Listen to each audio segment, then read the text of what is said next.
Hello, everybody. I am Kate Lawrence, Senior Journalist at Tech.eu, and I'm joined by Yoel Zuckerberg at Soft2Bet to talk about his company and what's next for the future of gaming. Thank you for joining us, Yoel. Lovely Thank to you have you very here. much. Thank you very much for having me, Kate. It's a pleasure to be Oh, here. absolutely. No, I know we've been a little while organizing this, so I'm very glad we've been able to make it happen. Yes. So that's great. Um, Maybe you could start by sort of telling me what is Soft2Bet? I mean, there's so many angles to what you're doing. So how do you describe the company? How do you characterize it? Okay, so Soft2Bet is actually a technology company. We specialize in data-driven iGaming solutions. So Mm-hmm. that's actually the summary and the small pitch of what we are doing. We actually build platforms and tools that power personalized and localized and sustainable gaming experiences. Mm. We use innovation and obviously analytics to drive player engagement and retention. Okay, awesome. And so I think something that captured my interest when I was, researching a little bit about your company was game design thinking. Can you tell me a little bit about what that is, and then what inspired you to bring that into the world of iGaming? So I believe, and Soft2Bet believe, that iGaming is actually entertainment. Um, Mm. let's start with this statement. Obviously, we have to follow the trends, right? Like any other companies that are working in different industry.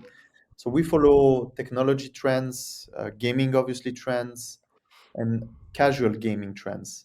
So that's why actually we draw the inspirations that we have from those worlds, especially Mm-hmm. from casual gaming and social gaming. So we constantly analyze and integrate this trend. If we talk about AI and personalization, uh, Mm. high-end design and localized, I would say, structure on the platform. So these all the things we're adding into our platform, and we also provide it as a service. Mm. So that's what we do actually by using and combining those technologies into our platform and all the services that we provide. So that's the approach that allows actually Soft2Bet to go beyond the traditional iGaming. We deliver Mm. specific experiences that are dynamic and socially connected. So the players are able to interact socially with each other. And that's why we look at ourselves and we see ourselves go a little bit beyond the curve comparing to the rest of the industry that we are working. So when we merge the innovation and entertainment together, we believe that we create the next generation of player experiences. Hmm. Hmm. Yeah, it's kind of inspiring. And so, Mega is a big part of your evolution. Can you explain a bit for the listeners what it is, how it changes that UX, and maybe there's an example of a metagaming feature you might want to mention with that as well? Sure. So Mega is stands for some letters, right? It's not just Mega. It's actually Damn. motivational. It's motivational engineering gaming application. So each letter stands. It sounds like we pass doctorate, right? To name this because that's the name, and we shorten it to Mega. So Mega is built on the principle of, as I mentioned, motivational engineering. So Mhm. we introduce progression, achievements, and rewards across all our platforms that we are building. We align the innovation and compliance from the very beginning. That's how we created it. And we created actually this system that delivers engagement and sustainably also follows the compliance trends in all the worlds that we are working in the industry. So what actually makes Mega unique? It's out is blends innovation with responsibility. So from the very beginning, we design it with the compliance and regulation in mind. I will give you an example. What is Mega? So Mega can actually turn a player's activity across multiple brands into a unified adventure. So it will unlock different levels completing challenges from a player perspective, can earn different rewards, but all of that is being done uh, Mm. with a framework of compliance in the regulatory requirement that we are working. So it's motivation in engineering in action using the technology and design to inspire safe long-term engagement. We use that as a gamification tool in our industry. So we have MegaClaw, that's the perfect example. uh, Mhm. One of the most famous nostalgia game that is engaging with claw machine, like you might imagine. So Mm. that's something Yeah, that yeah, totally. so the customers are able to come in different sweet spots and have the free reward to actually move that claw left, right, and catch Mhm. some toys. By catching those toys, they are getting rewards, and that's the Mm. engagement that we are creating. Is just one of the many different mechanics that we have. Just to give the example. Ah, very cool. That sounds like a fun game, actually. I would be down with that. And so, I mean, you mentioned sort of, the fun game like features, but then you've got this sort of other side of things in gaming, which is regulation, I guess compliance and safe play, particularly in those regulated markets. I'm thinking maybe Sweden or somewhere like Ontario in Canada. How do you balance those? Like, what's the secret there? I will not give you the secret because if I give the secret, obviously everyone will do the same. What I can That's say, fair comment. yeah, what I can say is that all the decision and all the things that we are doing is based on data-driven decision, and Hmm. believe in localizing our product um, very deeply. That's very important. So each country that we operate, we go a little bit beyond than the rest of the competition. You know, Mm-hmm. in order to be able to succeed in those jurisdiction in the country, right?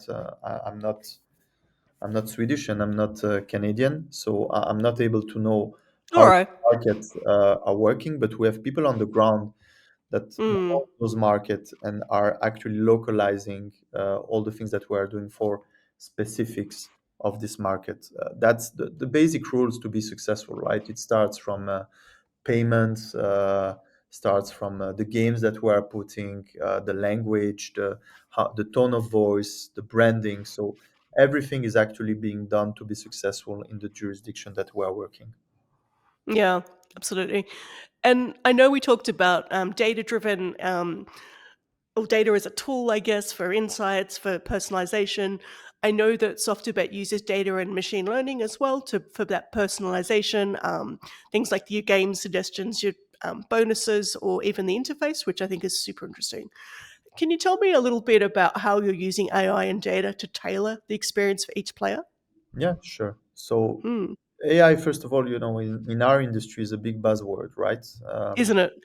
Yeah, it's a big buzzword. We use AI in a lot of different places in our company. Okay, first Hmm. of all, in real personalization, in real-time personalization.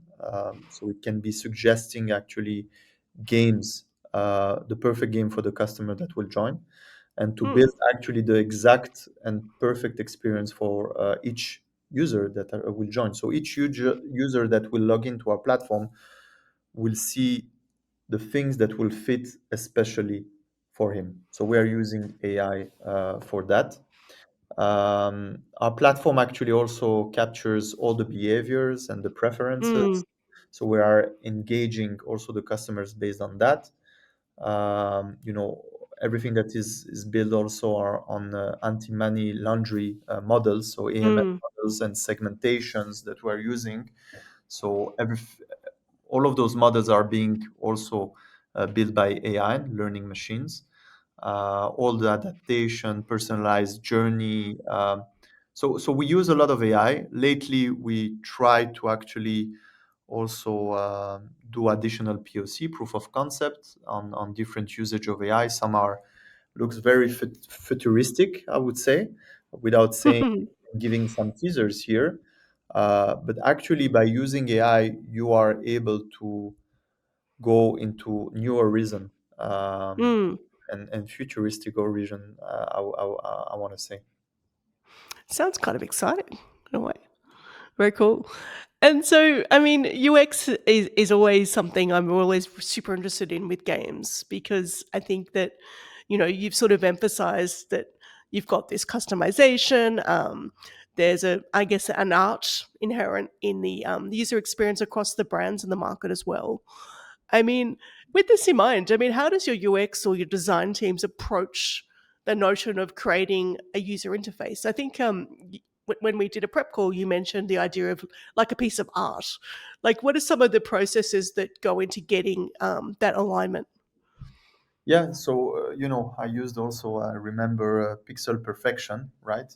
So Mm, so that it starts from aligning all the people that are working with us on reaching the perfection, right? As hmm we don't reach the perfection, we're not releasing that piece of, I want to say, art hmm production environment. So we treat design as a form of storytelling, right? Every pixel hmm serves as a purpose to create something specific for the customers.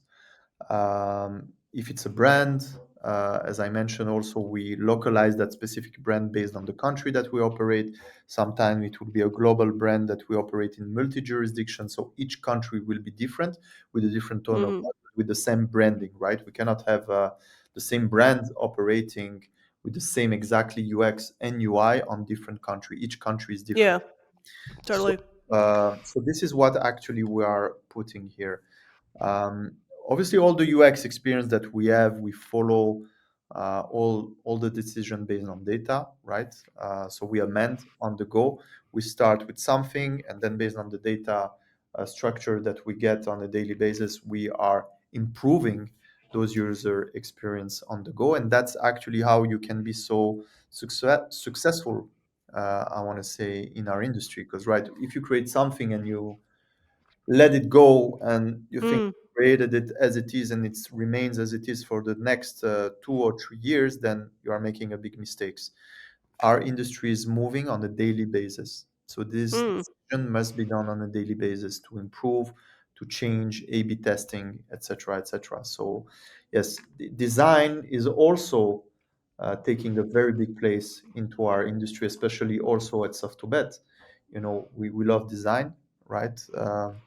We treat it as a piece of art, as I mentioned, like a Picasso mm, piece of art. Each things that we are releasing reach perfection. The secret is actually to sit very long hours on each and every bites until we reach the. mm.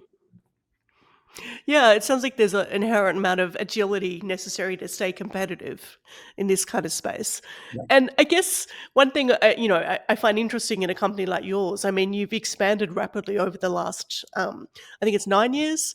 I right. mean, what have been sort of the core cultural values that have supported that that mindset and that innovation? So the Soft2Bet team has the same, I would say, startup spirit like it had on the first day, right? Even after 9 years. Obviously, we have strong leadership. Everyone has a huge experience, and we are also Mm, having a lot of recognition around our industry. So we cultivate a culture of innovation. I'm constantly advising my teams, and we're seeking actually to get fresh and new approaches to redefine the industry. So innovation is at the core of our culture and as a value in at Soft2Bet, and that's why and that's the reason why I think we are completely different if we look at ourselves comparing to our mm, competition in our specific industry. I mean, we are innovating. I mean, innovating in the end of the day, 90% of the things that we will do will not be successful, right? We don't talk about that usually as a company, but um, in order to be successful, 90% of the things and the project that you will try to innovate won't be successful. And only 10% of the yes. things will be successful. So it's a matter of investing in innovation. And once you Mm, catch those 10% and you can be successful, that's actually what brings your company into higher levels comparing to the competition. Yeah, I mean, and if you can cultivate a culture where those statistics mean that in failed quote unquote innovation is not a bad thing is pretty powerful. I'd say Yeah. that's a big plus. And so, I mean, one thing that often comes up to me when I talk to people involved in design across different sectors is this issue of cross-functional collaboration. How do teams work together, and particularly when they might come from fundamentally different philosophies or perspectives. So, I mean, how do you foster those sorts of collaborations between different teams in your company? Like whether it's, I don't know, design, product, engineering, compliance, marketing.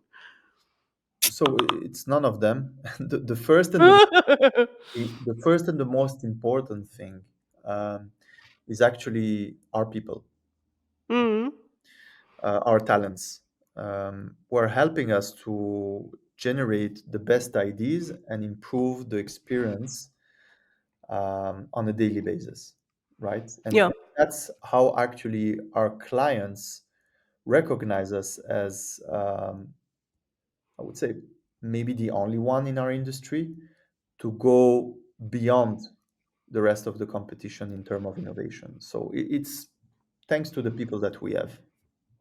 C'est tout. That's pretty cool.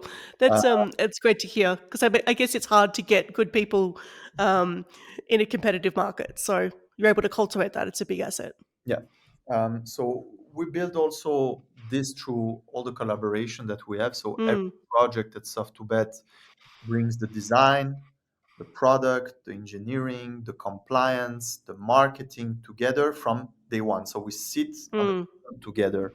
So and we collaborate on those projects. Obviously, we share all the data insights. mm, We think about the design on every sprints, and we make sure that the innovation is there.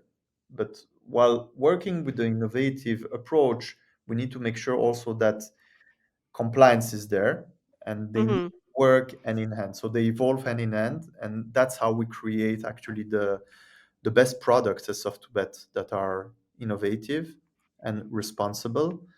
And mm, that's how we are aligning that approach across all the teams that are working on each and every project. It makes sense, and I guess it makes you faster as well because you're doing everything simultaneously rather than silos, which is which is a good thing.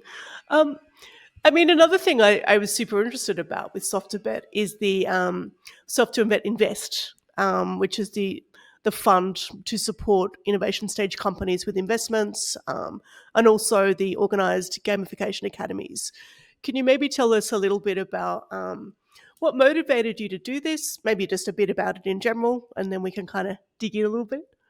Yeah, sure. So first of all, the first goal of Soft2Bet Invest, and if we take it at the comment of our founder, right, in the very beginning and early stage, when you try to build something different, you get a lot of no. Mm, Until someone actually give you the hand, but you need to knock at many doors before that happens, unfortunately, today in our industry. And until someone give you the hand to be successful, it takes time. But mm, actually, why we created Soft2Bet Invest is actually to be able to be that person or be that group that is actually giving the hand to those newcomers with new ideas, um, mm. to give them the opportunity. Because one day, 9 years ago, someone gave to our founder the hand and the help, and Yeah, that's exactly. actually the result that we have today. It started from there. So we never forget about who is helping us in the very beginning, and we want to be those person that are able to help those newcomers, to invest in them and to help them to grow even further. So Mm, um, our goals with different initiatives that we created, it's the Gamification Academies that we mm-hmm. actually launched during Lisbon Summit. Um, um, that's also another example that we have. Um, and we want to shape with Soft2Bet Invest innovation and talent. Okay, so we reach to a stage that we are not only building technology, but we're actually helping other to build Mm, with us by yeah, supporting them at the early stages I mentioned, so we can help them and we can yeah. accelerate their ideas if it's related to gamification, AI, and user experience. And we want to be those guys that actually helping the small one to be successful. As I mentioned previously, 90% will fail. Yeah. And the idea is with our experience to actually discuss, okay, with all the one that are bringing actually all those ideas, which we are doing, and we take the time to hear, understand what's the business plan, what's the business case, if obviously we will be able to um, push, I would say, that company and accelerate that company, that if they were starting to do something by themselves, probably will take them much longer time. It's not only investing, Mm, it's investing time as well yeah, exactly. from our people. Yeah, it sounds like you're really cultivating sort of a flywheel effect by giving back to the sector. You're creating sort of the next generation as well, which is a great thing for us for any ecosystem. I think particularly something like gaming. But with this in mind, what makes a good gaming startup? Are there particular things that would be you know important? Yeah, I mean, there are things that are important. First of all, culture, right, needs to fit, right? Mm, That's also very important culturally. That's the first thing. There are boundaries that on the calls that we have and everything. The cultures needs to work, right? We don't know usually those people at first stage. We need to understand who they are, where they are coming from, what they are doing, what is actually the startup about, and if we have the ability to accelerate, or if we believe in that idea that it can bring some value to our industry. So I would say these are the hmm first comments about if they will be good or not. mm, If we will be able to use those ideas at Soft2Bet, then obviously we can accelerate their growth very fast with the group that we have today, knowing all the technologies that we have. So that's also something that is very important in our decision. But sometimes we are taking also ideas that are not connected to our mm, industry at all, and we invest in them, right? Because in the end of the day, investment is not charity, right? Investment mm, will get return on investment, and sometimes we invest in different I would say, industries that are not connected to ours. mm. Yeah, it makes sense. Particularly, yeah, like you say, you have to stay competitive. So absolutely. So I mean, you've been around a while. Where to next for the company? So the next 5 years, I would say, Soft2Bet are here to scale in innovation Mm, and here to redefine actually our player experiences with our technology and our product.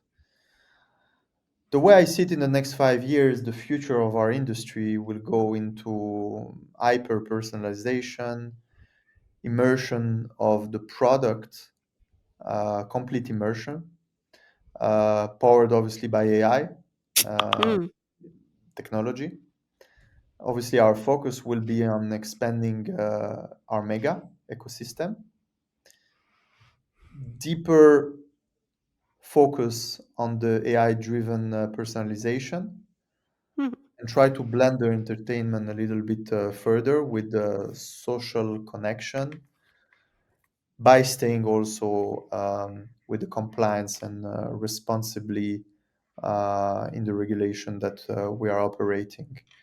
All of that needs to work in a seamless experience. So mm, that's where more or less I see in the next 5 years. We are obviously building platforms that are adapting with real time players' journey. So the customers will feel something actually unique and dynamic. with all the advanced data models that we have, with improved user experience and Mm, and design. So the vision is to actually to keep a momentum um, that leads data-driven decision ecosystem where the personalization and the gamification will grow sustainably. So mm. that's where Soft2Bet is heading in the next 5 years. Exciting. Thank you so much for your time. It's been a pleasure talking to you. Thank you so much for having me. It was the pleasure also was mine. Thank you very much, Kate.